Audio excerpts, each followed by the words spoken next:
बिस्मिल्लाहिर्रहमानिर्रहीम अस्सलाम वालेकुम डियर स्टूडेंट। आज हम आईकॉम पार्ट वन की जो प्रिंसिपल ऑफ अकाउंटिंग की बुक है सुहेल अफजल और एम आरिफ चौधरी साहब की, तो इसका जो चैप्टर नंबर 8 है कैश बुक वाला, तो इसकी जो एक्सरसाइज नंबर सेकंड है आज हम वो करने जा रहे हैं। तो चैप्टर नंबर 8 और एक्सरसाइज नंबर है second. Enter the following transaction in double column cash book. जी, अब हमने डबल कॉलम कैश बुक बनानी है और उसमें ये जो ट्रांजैक्शन है ये एंटर करनी है। तो डबल कॉलम कैश बुक में जो कॉलम होंगे with cash and bank column. देखें, ये डबल कॉलम कैश बुक है तो इसके दोनों अतराफ पे एक कैश का कॉलम और एक बैंक का कॉलम, दूसरी तरफ भी कैश का कॉलम और बैंक का कॉलम बनेगा। आप खुरम एंड कंपनी ऊपर नाम लिखेंगे, Khurram and company, and find out the balance on 7 जनवरी 2015। जी, तो ये जो फॉर्मेट मैंने बनाया है ये 2 कॉलम कैश बुक है। तो यहाँ पर देखें, ये इस साइड पे भी कैश का कॉलम और बैंक का कॉलम, इस साइड पर भी कैश का कॉलम और बैंक का कॉलम, यानी 2 कॉलम इस साइड पर हैं, 2 कॉलम इस साइड पर हैं। तो इसे 2 कॉलम कैश बुक भी कहते हैं, डबल कॉलम कैश बुक भी कहते हैं। और सबसे पहला कॉलम होगा डेट का, फिर डिस्क्रिप्शन का, फिर एलएफ, फिर कैश का कॉलम और बैंक का कॉलम, इसी तरह इस साइड पर भी। जी डियर स्टूडेंट, मैंने आपको इससे पिछले लेक्चर में बताया था कि जब कैश हमारे पास आएगा तो इस साइड पे लिखना है, जब कैश हमसे जाएगा तो इस साइड पे लिखना है। तो एक बात याद रखें कि जब कैश हमारे पास आएगा तो इस कॉलम में लिखेंगे और कैश जब हमसे जाएगा तो इस कॉलम में। बैंक में हमारा अकाउंट भी होता है, तो जब हमारे बैंक यानी हमारे अकाउंट से पैसे हमारे अकाउंट में पैसे आएंगे तो इस कॉलम में, जब हमारे बैंक यानी हमारे अकाउंट से पैसे जाएंगे तो इस कॉलम में आपने लिखना है। जी, तो एक्सरसाइज की तरफ बढ़ते हैं।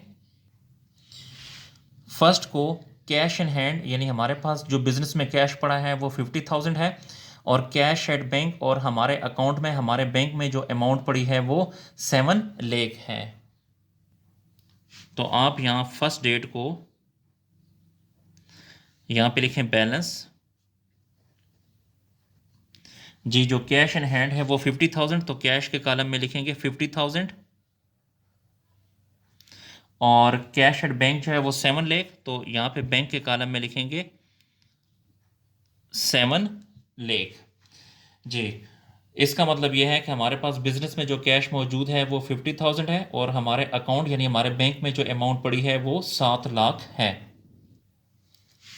सेकंड को पेड सैलरी, हमने सैलरी अदा की है। तो देखें, हमने सैलरी की पेमेंट की है, तो जब भी हम पेमेंट करेंगे तो आपने क्रेडिट साइड पे लिखना है, यानी पेमेंट साइड पे लिखना है। तो ये जो है क्रेडिट साइड है यानी पेमेंट साइड है। तो आप डेट लिखें, सेकंड डेट को सैलरी पे की है, तो यहाँ पे लिखें सैलरीज अकाउंट। सैलरी पे की है 40,000, तो देखें जब हमने सैलरी पे किया तो कैश हमसे किया, जब कैश जाएगा तो इस कॉलम में लिखेंगे 40,000। इसी सेकंड डेट को पेड रेंट बाय चेक 30,000, हमने रेंट पे कर दिया, हमने अदायगी कर दी।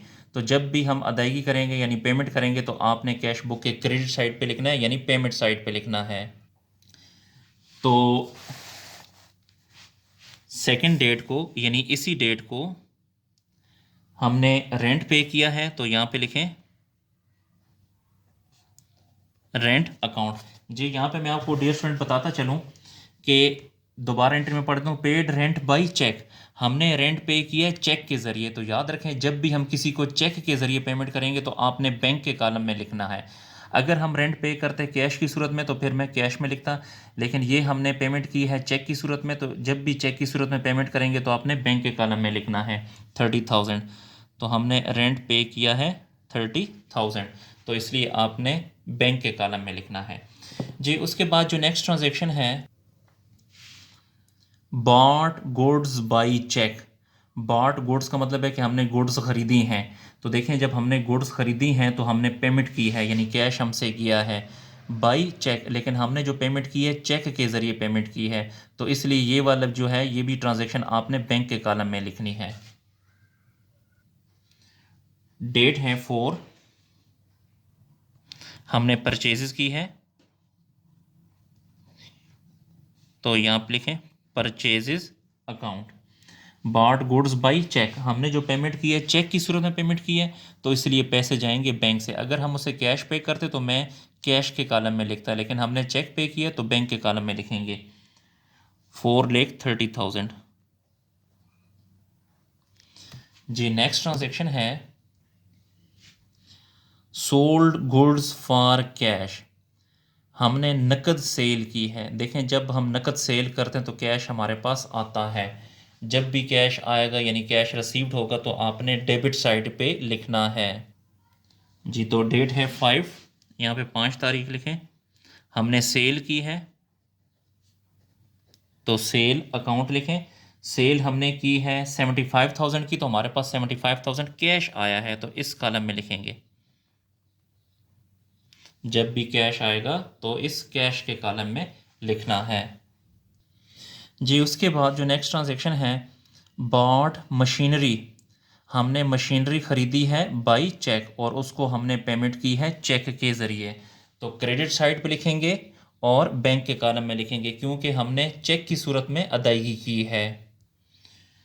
जी तो डेट है 6 डेट को, यहाँ पे लिखें 6 डेट को हमने मशीनरी परचेज़ की है,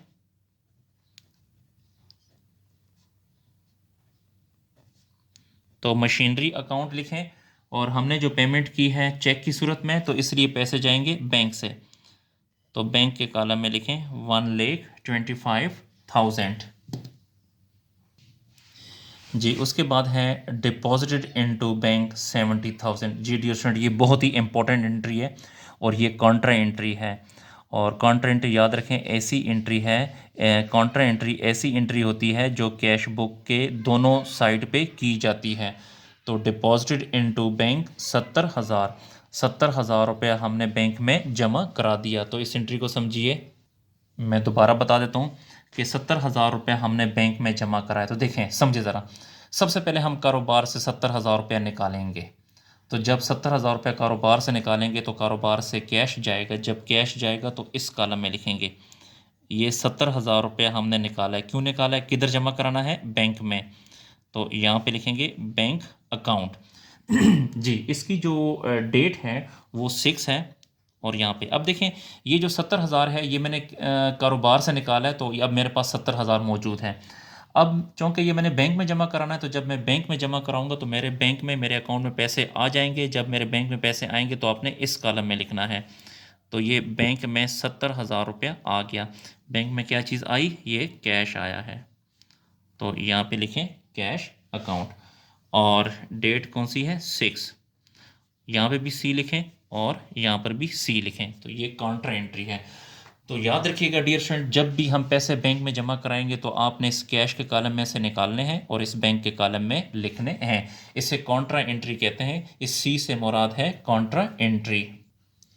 जी उसके बाद विड्रू फ्रॉम बैंक, बैंक से पैसे निकाले हैं। फॉर बिजनेस यूज़, कारोबार के लिए 45,000। जी मैं एंट्री दोबारा पढ़ देता हूँ। विड्रू का मतलब होता है निकालना। फ्रॉम बैंक, बैंक से पैसे निकाले हैं। फॉर बिजनेस यूज़, कारोबार के लिए। तो देखें जब हम बैंक से पैसे निकालेंगे तो हमारे बैंक से पैसे जाएंगे, जब पैसे बैंक से जाएंगे तो इस कॉलम में लिखना है। तो हमने 45,000 निकाला है, तो यहाँ पे लिखें 45,000। ये हमने क्यों निकाला है, किस काम के लिए, बिजनेस यूज़ के लिए। और इसकी जो डेट है 7 डेट है, यहाँ पे लिखें 7। अब देखिए बच्चों ये जो 45,000 रुपये हमने बैंक से निकाला है, ये कारोबार के लिए निकाला है, यानी कि पैसे बैंक से निकाल के कारोबार में रख देंगे। तो कारोबार में क्या चीज़ आई, कैश आया। कारोबार में जब कैश आएगा तो यहाँ पर लिखना है, तो यहाँ पे लिखें 45,000। ये बिज़नेस यूज़ के लिए है, तो यहाँ पे लिखें बिज़नेस यूज़ के लिए। और यहाँ पे लिखें 7 डेट। बच्चों ये भी कॉन्ट्रा एंट्री है क्योंकि इसका इफेक्ट भी दोनों साइड पर है। तो याद रखें जब भी पैसे बैंक से निकालेंगे कारोबार के लिए तो बैंक से निकालेंगे और इधर कारोबार में यानी कैश में लिख देंगे। जी उसके बाद जो नेक्स्ट ट्रांजैक्शन है कैश सेल, हमने सेल की है 7 डेट को। तो देखें जब हम सेल करते हैं तो कैश हमारे पास आता है, तो जब भी कैश आएगा रिसीव्ड होगा तो इसको आपने डेबिट साइड पे लिखना है जी। तो डेट है 7 डेट को हमने सेल की है, तो सेल, और सेल हमने नकद सेल की है 90,000 की। तो जब हमने सेल की तो कैश हमारे पास आया, जब भी कैश आएगा तो इस कैश के कॉलम में लिखेंगे 90,000 हमारे पास आ गया। नेक्स्ट डेट को इसी 7 तारीख को विड्रू कैश, कैश निकाला है फ्रॉम बिजनेस, बिजनेस से कैश निकाला है फॉर पर्सनल यूज़, ज़ाती इस्तेमाल के लिए 40,000। ट्रांजैक्शन में दोबारा पढ़ देता हूँ। विड्रू कैश, कैश निकाला है फ्रॉम बिजनेस, बिजनेस से। देखें जब हम बिजनेस से कैश निकालेंगे तो बिजनेस से कैश जाएगा, जब कैश जाएगा तो इस कॉलम में लिखते हैं कैश 40,000 निकाला है, यानी 40,000 कैश बिजनेस से चला गया। और फॉर पर्सनल है तो यहाँ पे पर्सनल यूज़ भी लिख सकते हैं या यहाँ पे ड्राइंग भी लिख सकते हैं। और वही 7 डेट को ये काउंटर एंट्री नहीं होगी क्योंकि पैसे निकाले हैं वो ज़ाती इस्तेमाल के लिए, तो इसलिए ज़ाती इस्तेमाल यानी पैसे निकाल के इस्तेमाल कर लिए, अपने जेब में डाल लिए। लास्ट ट्रांजैक्शन है बैंक रिसीव्ड बैंक इंटरेस्ट, हमारे बैंक ने इंटरेस्ट रिसीव कर लिया, यानी हमारे अकाउंट में इंटरेस्ट आ गया, हमारे बैंक में इंटरेस्ट आ गया। तो इंटरेस्ट आया है यानी कैश आया है, तो इस कॉलम में डेबिट साइड पे लिखेंगे। इसी 7 डेट को इंटरेस्ट आया है तो यहाँ पे लिखें इंटरेस्ट अकाउंट। ये जो इंटरेस्ट है हमारे बैंक में आया है क्योंकि रिसीव्ड बैंक इंटरेस्ट, बैंक ने ये इंटरेस्ट रिसीव किया, तो बैंक के कॉलम में यहाँ पे लिखेंगे 3,000। जी डियर स्टूडेंट, अब आपने इस तरह करना है जी। अब एक ये कैश का कॉलम है और एक ये कैश का कॉलम है। आपने ये देखना है कि ये वाली साइड बड़ी है कि ये वाली साइड बड़ी है, तो आपने कैलकुलेटर पे चेक करना है। तो अब ये वाली साइड बड़ी है, मैंने कैलकुलेटर पे चेक किया है, तो दोबारा इसको प्लस करके चेक कर लेते हैं। लिखें जी कैलकुलेटर पे 50,000 प्लस 75,000 प्लस 45,000 और प्लस 90,000, तो ये बनता है 2,60,000। तो यहाँ पे लिखें 2,60,000। इस कैश के कॉलम में भी लिखें 2,60,000। अब इस 2,60,000 में से माइनस करें, 40,000 भी माइनस करें, 70,000 भी माइनस करें और 40,000 भी माइनस करें, तो आपके पास अमाउंट बच जाएगी 1,10,000।